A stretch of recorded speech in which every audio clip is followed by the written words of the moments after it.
ตื่นเช้ามากะหาแนวกินเที่ยงมากะหาแนวกินพี่น้องค่ำมากะหาแนวกินจักกินอิหยังเนี่ยแต่ละมื้อแต่ละเว้นพุ่นน่ะพ้ออิหยังยัดเข้าปากยัดเข้าปากจักอย่างจักว่าบักเขียจักว่าบักเขียม่วงจักบักเขียขาวทื่นเอาว่าปลูกเองมาสร้างว่าพุ่นน่ะ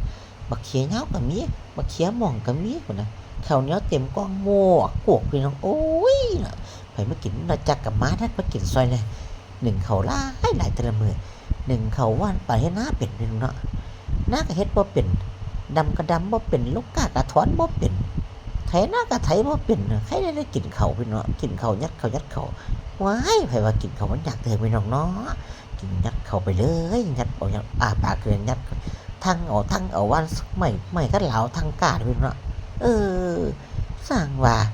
ไผว่ากินข้าวยากเด้อบัดนี้มันยากก็ดำนากับลกกาก็ผายเขาไถนาซั่นตัวเออซั่นล่ะคนเฮาเนาะ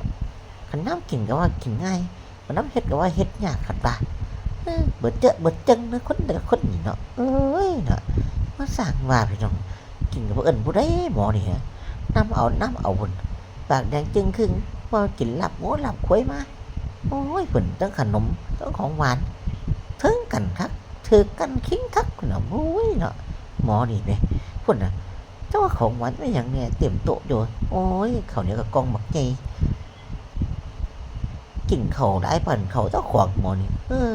พุ่นน่ะบักเขียหม้องก็นำเอาจักแซ่บบ่แซ่บบ่ปากบ่จาหยังเลยหมอนี่เนาะทื่นเอาซั่นว่าเจ้าเป็นจังได๋คือสิกินคืออยากกินข้าวแซ่บกับเจ้าเนาะกินข้าวนี่แซ่บเนาะมองหน้ามองหลังอยู่บ้านพวกหากัดมันไหม้พุ่นน่ะบักเขียวมันมักคักบักเขียนี่พวกตระกูลมีขนมีอันใบเขียวๆนี่มักคักเพิ่นน่ะคือบักเขียบักแข้งบ้าได้การนะหมอนี่เนาะกินข้าวได้ถึงใจขนาดเลยว่ะกินบ่เรียกบ่มีติ